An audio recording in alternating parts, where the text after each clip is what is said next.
It's time for a little comedy, a little content, and a lot of conversation. It's the Geno Jones Show, exclusively right here on YouTube. And now here's your host, Geno Jones.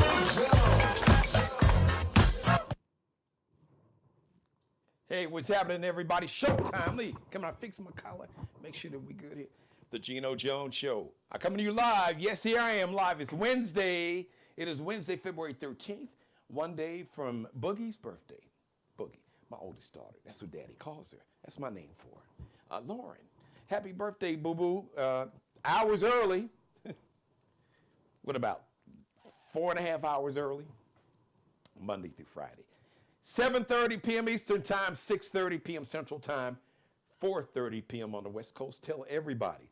Like, share, and subscribe to my channel. We are about the countdown call to action, roughly 19 new subscribers from becoming a YouTube partner.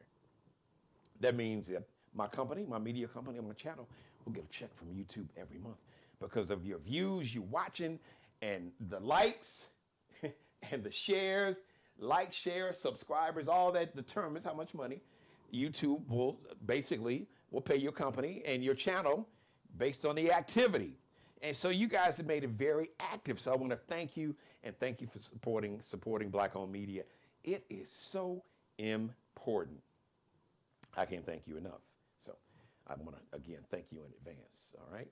So spread the word for me. You can, when I say you can share, that means you can share or tag the episode, copy or paste the link to the Geno Jones Show, brought to you by the town of Hollywood, South Carolina, Mayor Shardell Murray, and Murray's Mortuary, 3 locations here in the Charleston, South Carolina metro area, Johns Island, North Charleston, South Carolina, and Hollywood, South Carolina. Shout out to Mayor Shardell Murray, the town of Hollywood, South Carolina. You will be seeing Mayor Murray on maybe next week, as a matter of fact.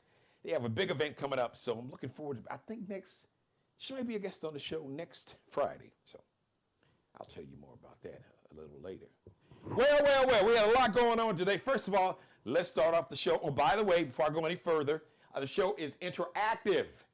What does that mean? The show is interactive. That means if you're watching me live right now, and I know you are, I can see there you are right there. You're watching the show live. You can start a conversation. You can join a conversation. You can just jump in. You got a question or a comment. You see where it says live chat? See, because you see where it says somewhere in that area on your screen, it'll say live chat. And you click on that and you jump in the chat room and you just start typing. If you type in your question, just post a comment like you do on all the other social media platforms. So I'd love to hear from you. Want to know where you are, who you are, and where you are. And if you want me to shout anybody out, maybe somebody in your family has a birthday today or tomorrow, like my oldest daughter. Or maybe it's you. Maybe you want to go ahead and give me some information to share with my viewers. You got some, put us up on game, as the old players back in the day would tell the young brothers, yo, young brother, young blood, let me holler at you. Let me put you up on game. So maybe you want to put me up on some game, then jump in that chat room. And like I said, I see you watching, so I want to shout you out. So let me know, jump in, just live chat. And just post your comment or just post your shout out or who you want me to shout out. So let me start off with some good news. Congratulations to a sister, a Black woman named Erin Jackson. Now, I'm just learning about her today, so I feel kind of bad. I should have known about this sister. So she is an Olympic figure skater. I don't know exactly. She's from America, from the United States. I don't know. I didn't get a chance to even do the research. But it showed up on one of my social media timelines that this sister, Erin Jackson, she won the gold medal in the women's 1,000 meter speed skating race. So the fastest woman on skates in 1,000 meters in the world is a Black woman. So shout out to you, my sister, Erin Jackson. Shout out to all the Olympic athletes just doing their thing over there in Milan. Was Milan Cortino? So the city Milan, and then they got a city called Cortino that's up in the mountains, and I think that's where a lot of the like the downhill, where they're doing the skiing outside, like the downhill skiing and all that. But this was in an indoor venue. So shout out to Erin Jackson. Once again, she won the gold medal in the 1,000 meter women's speed skating race. And his sister was, she was, she was racing. I don't know if her competitor was from Japan. She was an Asian woman, but anyway, it was like by the end of that race, you couldn't even see the Asian woman in the picture. Just when you looked at TV, it was only one person in the shot, and that was that sister Erin Jackson. She was gone. She would look like Sha'Carri Richardson on skates. She was doing her thing. So, Erin Jackson, shout out to you. Really proud of you. Congratulations. So, some real weird things happened today. So I want to start off with that. Shout out to my number one fan, my executive producer. I want to shout her out. You'll see Mary Dixon in the chat room. Full disclosure, that's my mom. So thank you, Mother. So you can join her in the chat room. And like I said, if you got a shout out, a question, or comment, or whatever. So some real crazy stuff happened today, which really isn't all a distraction. I'm going to tie this stuff in today. So I woke up this morning, and before I got to the radio station, all of a sudden I see on TV the headline: the Federal Aviation Administration, forgive me, FAA, Federal Aviation Administration. They shut down an entire airport, I guess in El Paso, Texas, which is the furthest west point part of Texas. Because, Texas is a huge state, and it's long and wide. So the furthest, and if you've seen Texas on a map, it kind of goes like that, with a part that goes like that goes west. At the very western border of Texas, borders New Mexico and the country of Mexico, is the city of El Paso.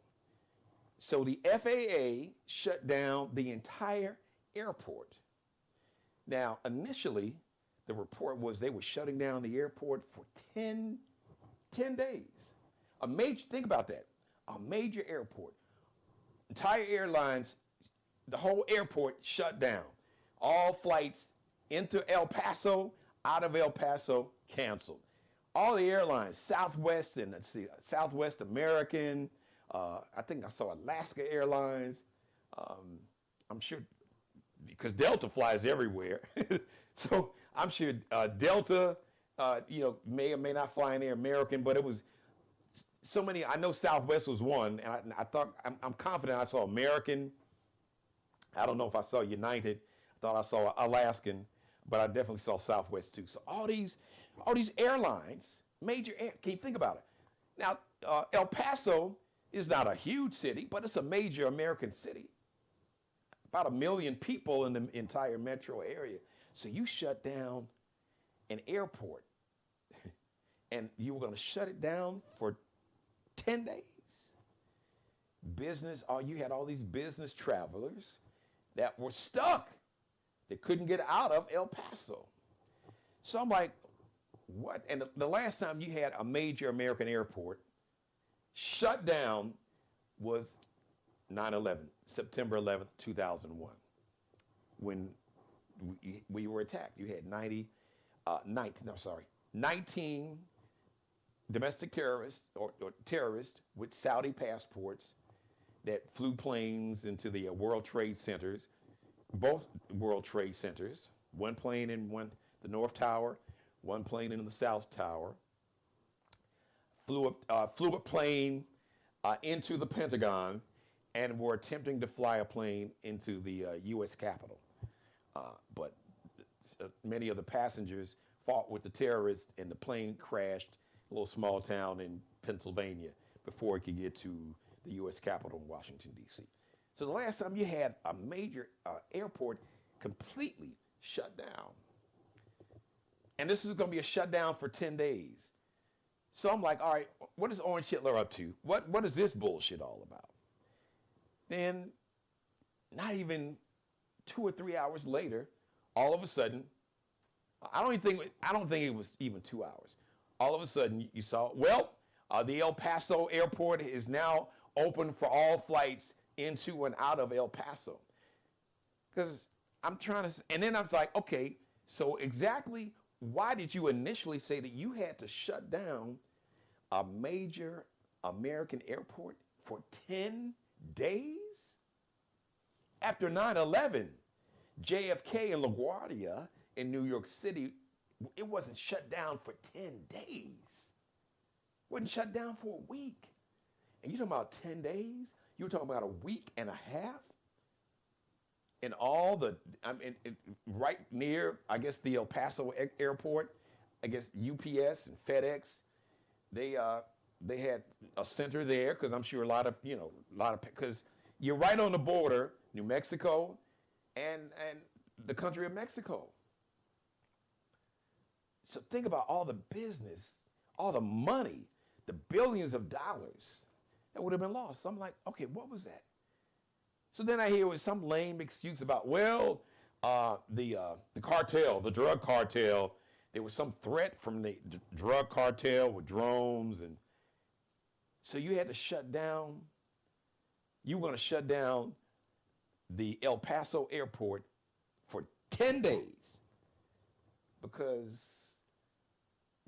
there was supposedly the drug cartels were going to do what? And you had to shut down, with all this military might America has, that you had to shut down a U.S. airport for 10 days, and then an hour or 2 hours later, never mind, act like it didn't happen. So what was that really all about?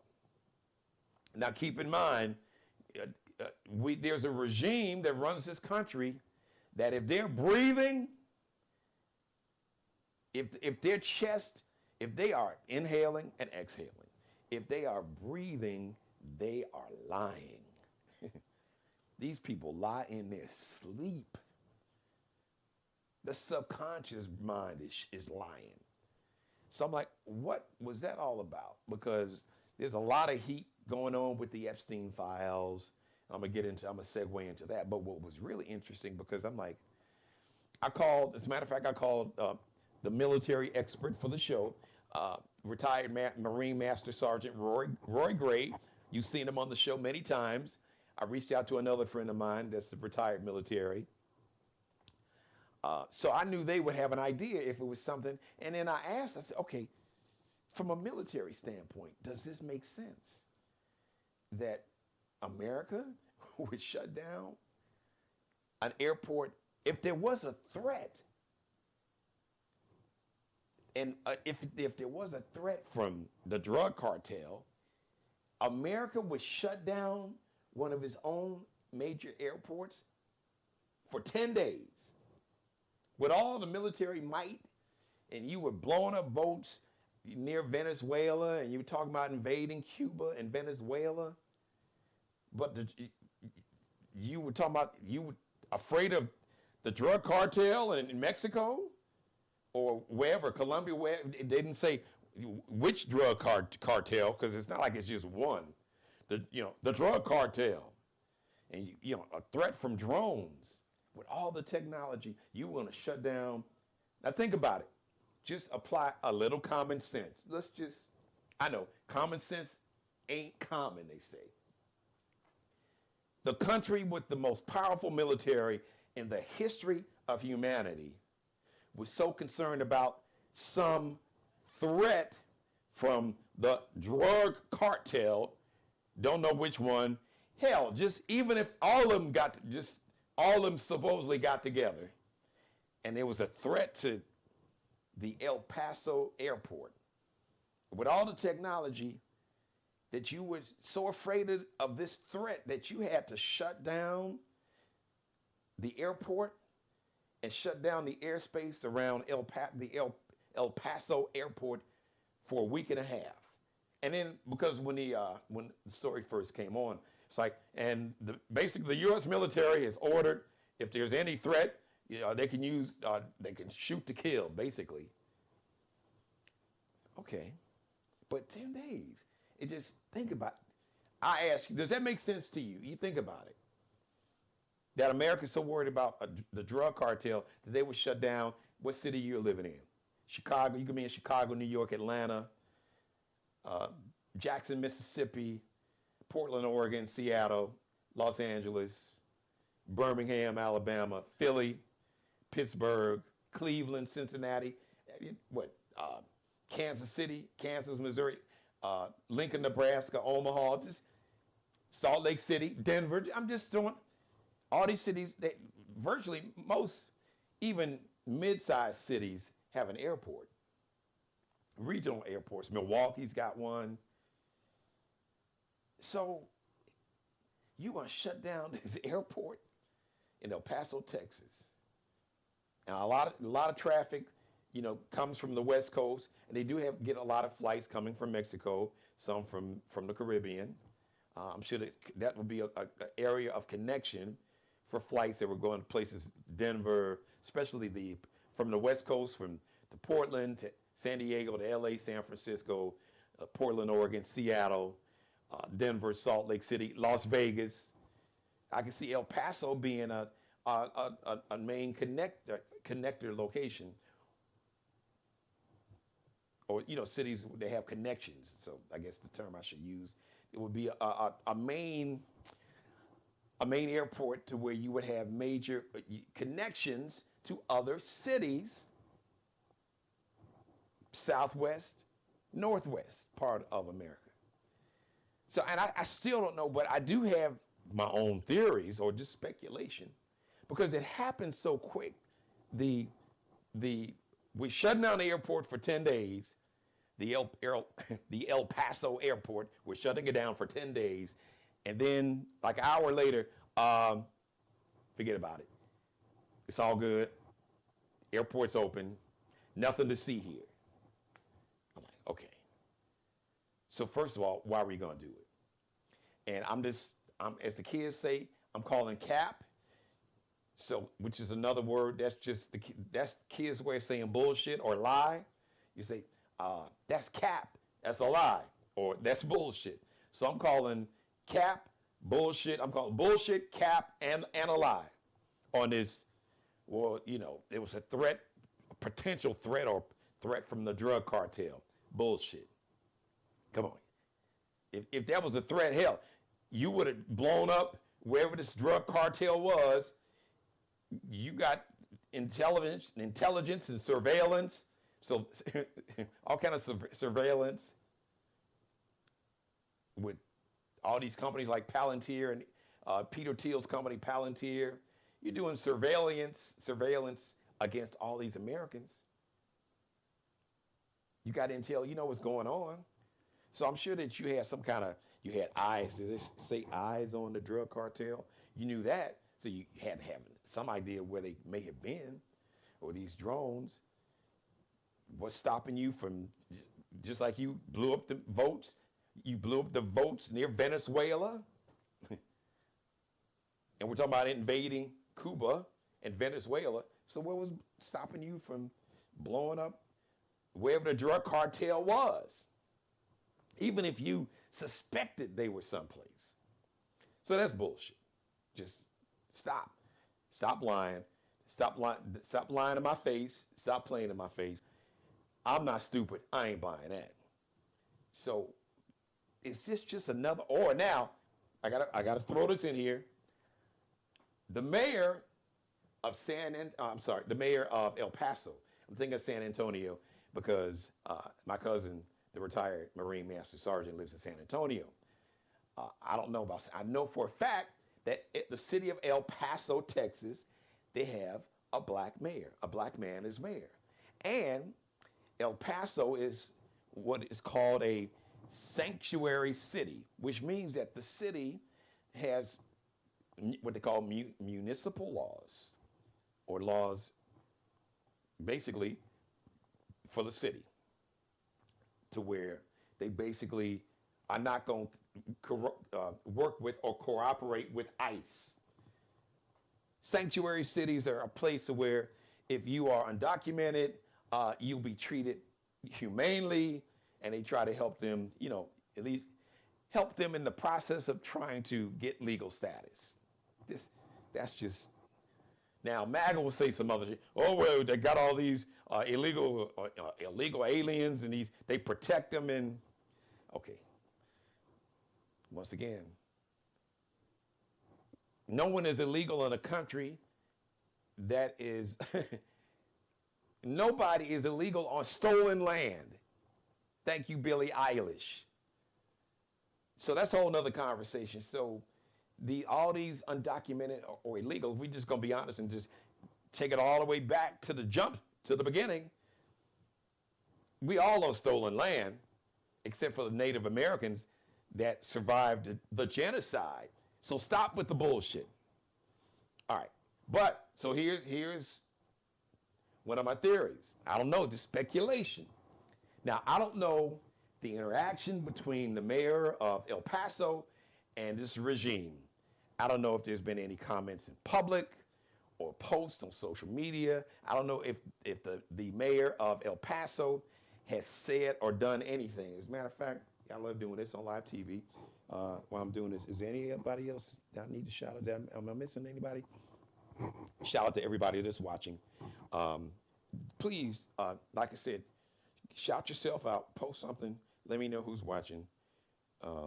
Everybody that's watching live, just jump in that live chat and type in. So believe me, I'm doing this in real time. The name of the mayor of El Paso, Texas is, yes, brother, Randall U. Johnson. Oh, Renard, forgive me, Renard U. Johnson. Mayor Renard, he was elected last January. January 6th, he took office. So he took office officially. He's a local businessman, and he's a lifelong resident of El Paso, Texas. Well, shout out to Mayor Renard U. Johnson. Young looking brother. See, how old is he? Hold on, since we're here. They probably don't tell you all that. I know I should be looking at the camera, not looking down. It's bad TV. But I was just trying to see real quick here. And, well, brother, young looking brother. So I just saw the turn background. Went to Andrews High School and the University of Texas, El Paso. All right, there. I'm going to see, there he is. Shout out to Mayor Johnson, Renard Johnson. All right, let's see here. Let me tap. I'm going to see if I can. There we go. All right. Yeah, brother. Handsome young brother. Look very, professional. Looks like a mayor. So I can imagine Orange Hitler's like, oh, no. I can imagine this is making his head explode. Now, I don't know for certain. I can't confirm or deny, as we just step off camera just for a second. I can't confirm or deny that there's been any public or private, any comment. I don't know if this regime has reached out to him and basically threatened him and said, you got to get rid of your sanctuary city status, and you can't be hiding and protecting these. They'll call them illegal aliens. Once again, nobody is illegal when we're all on stolen land. Because in that case, everybody's illegal except for the Native Americans. So I don't know if Mayor Renard Johnson is somehow got sideways across with Orange Hitler or his regime. And was that just maybe a little message he wanted to send, Orange Hitler wanted to send?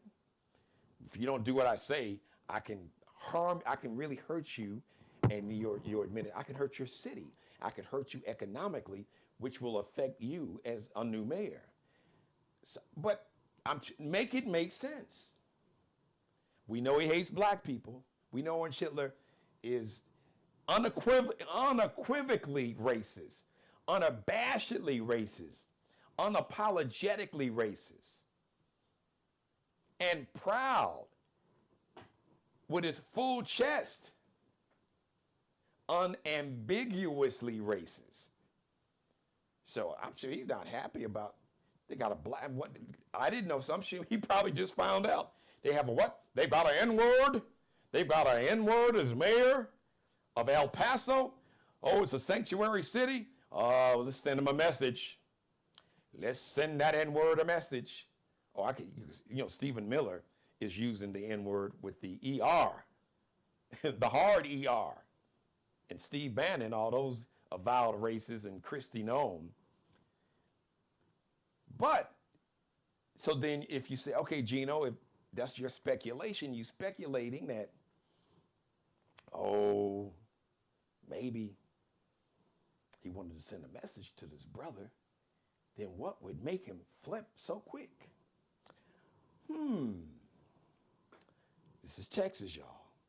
It's a lot of old money, old earls. They call it oil or Earl. Earl folks that really can't speak that well. They call it, we got a lot of Earl down here in Texas. It's not Earl. You know, Earl's a dude that details cars on the south side. not Earl, but they have a lot of Earl oil in Texas and a lot of oil magnates. Think about Jerry Jones. A lot of old money billionaires that, you know, probably you didn't even see hanging out, sitting with Orange Hitler when he had his inauguration and had all these billionaires front and center, sitting in front of the members of Congress.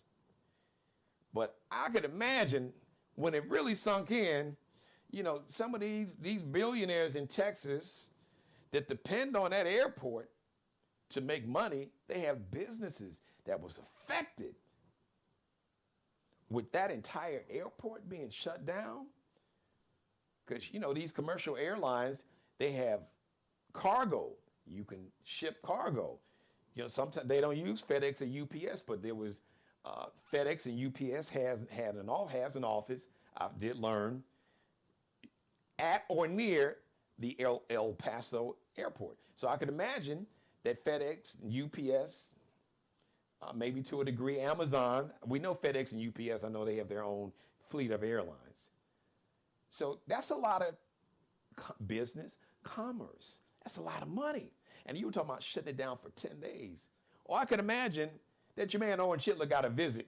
Somebody just showed up unannounced, one of these billionaires, like, hey, the president's in a meeting.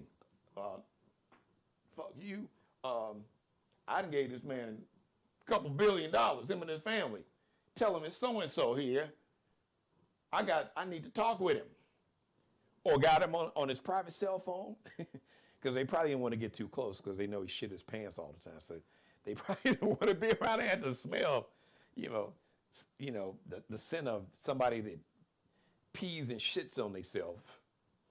Grown-ass man don't change his diapers. I digress. Allegedly, that's what they say. So many reports.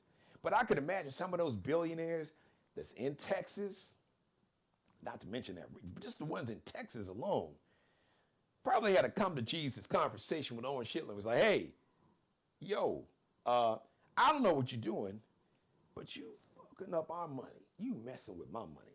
So whatever reason you came up with, if it's the cartel, the drug cartel, and you need to blow up some shit where they are, but what you're not gonna do is mess up my money. So you're gonna reopen this airport like now. You need to call little punk ass Sean Duffy, who is the chairman of the Federal Aviation Administration, and you need to make a call and say, hey, release the flights, release the planes. The billionaires were not going to tolerate losing billions of dollars for a week and a half. For what? Because the drug cartel. We got the most powerful military in the history of humanity, and you shutting down a major airport because you worried about the drug cartel using drones to what? Attack a major U.S. airport? If you were really that concerned, if you even had a sense to where the drug cartel's mama was, or they third cousin was, y'all would blow that shit up. So I'm just calling bullshit on all the bullshit. So, all right, listen, before I leave, this will be my monologue. I'm teasing what I'm going to talk about tomorrow. So you had these hearings that was on today. Um, and I guess there was so much to talk. I would be a whole another hour. So I don't want to do that to you. So I could, because it's my show, but I'm not. So I'll be back tomorrow. But I want to wrap up this monologue teasing what's coming up tomorrow, because I didn't get a chance to see all of it, but I heard some clips that you had these Senate hearings with the U.S. Attorney General Pam Bad Bleach Blonde Bondi. Oh, she was auditioning to have her own show on the Fox Propaganda channel, or she must be auditioning to be Orange Hitler's side piece. Or maybe she is already his side piece and we just don't know about it. Because you talking about stand by your man. Man, Tammy Wynette would be proud because she would stand by your man. She was standing by her man, Orange Hitler. She yelling at folks and talking crazy. But shout out to Congressman Ted Lieu. I don't know exactly where his district is. He's a congressman. He's a member of the U.S. House of Representatives from the great state of California. Oh, yeah, I heard the audio part of the hearing where Ted Lieu confronted the U.S. Attorney General Pam Bondi. Hey, Blondie, he said, I have the evidence that I believe that you have lied under oath. Oh, and Pam Blondie, I know it's Bondi, I call her Blondie. Pam Blondie, really, how dare you, how dare you say that I have committed a crime? He's like, oh yeah, and I got the receipts. So apparently, a witness contacted the FBI hotline. I didn't get the year, but now, this is Representative Ted Lieu saw this in the Epstein files. So Representative Ted Lieu has seen an FBI report. And in this call, it's a report based on a phone call the FBI received from a man who I guess at some time has been a driver or driven Orange Hitler around. They didn't tell, Ted Lieu didn't say the exact year, but this is in the Epstein files. So I know some of you sleuths have probably already seen this FBI report, or this, basically, it's a report based on a phone call, a tip that a citizen, a witness called in to the FBI to say that, one, that he was driving around Donald Trump, AKA Orange Hitler, who was on the phone with Jeffrey Epstein. So apparently either they were on a speakerphone or he mentioned Jeffrey Epstein's name.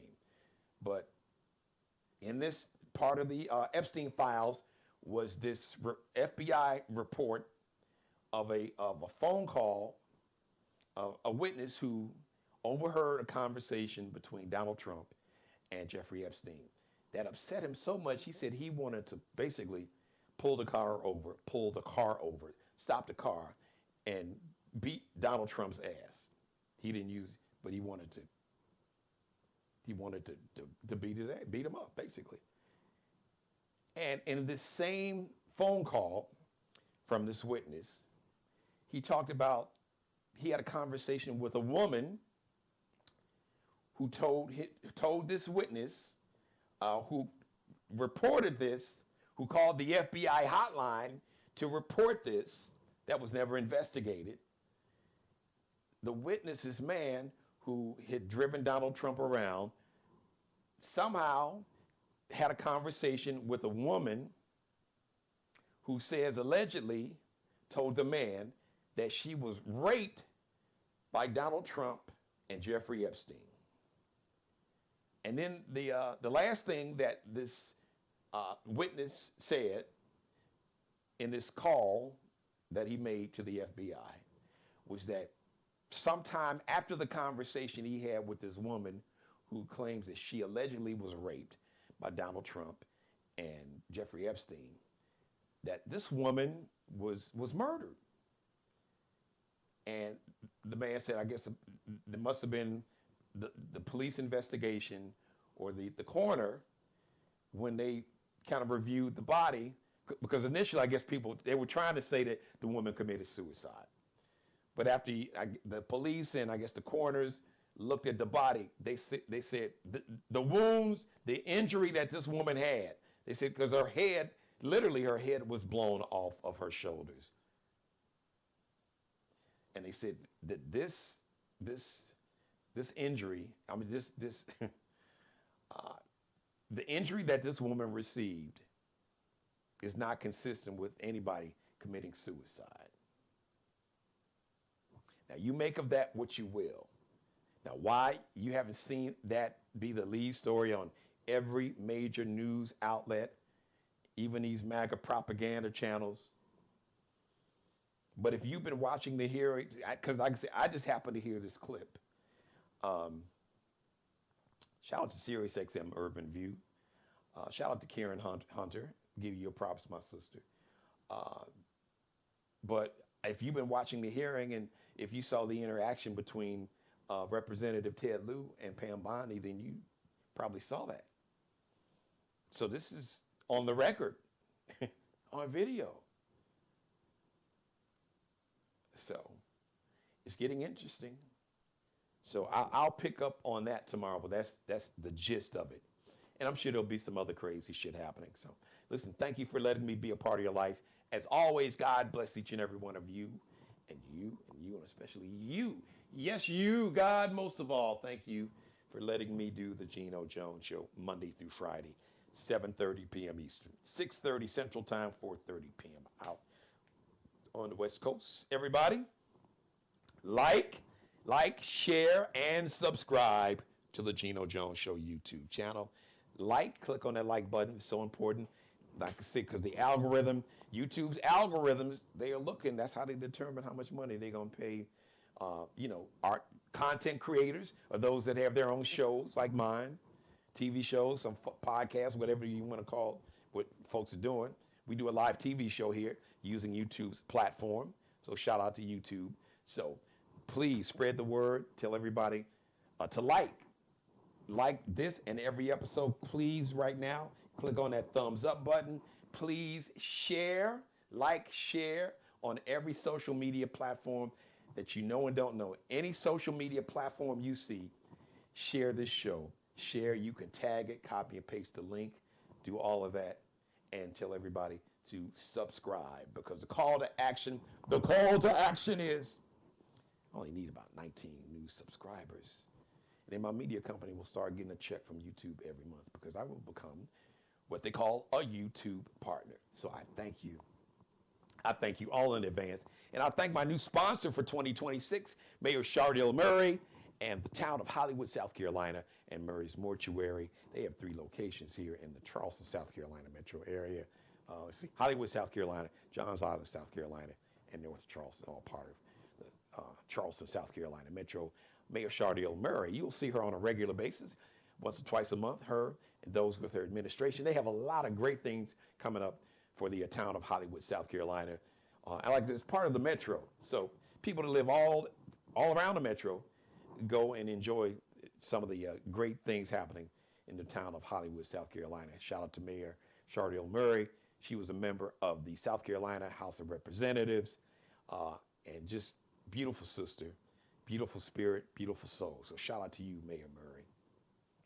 Shout out to Markel Bailey, the official barber and hairstylist for the Geno Jones Show. He is the CEO of Designer Cuts. Check him out on Instagram, IG, KELBECUTTINUP. Kel be cutting up.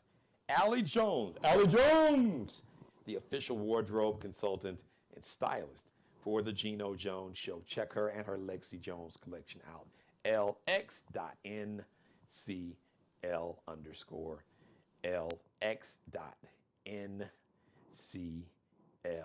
LX.NCL_. And we rebuke you, Satan. All right. The show's over. It's done. Thank you. I love you all so very much. We'll see you live Thursday, 7:30 p.m. Eastern, 6:30 p.m. Central Time, 4:30 p.m. on the West Coast. Happy birthday to my oldest daughter, Happy birthday, Boogie. Happy birthday, Lauren. She's got a big birthday happening tomorrow, but I can't wait to spend tomorrow with you. Spread the word. Tell everybody to tune in at 7:30 p.m. Eastern, 6:30 p.m. Central Time, 4:30 p.m. on the West Coast live. Make sure you subscribe to the channel. And if you miss any episode, if you can't watch it in real time live, don't worry. Go to my YouTube channel. All of my episodes right now are on the Geno Jones Show YouTube channel. We'll see you live Thursday, 7:30 p.m. Eastern. Subscribe and tune in to the next episode of the Geno Jones Show, exclusively right here on YouTube.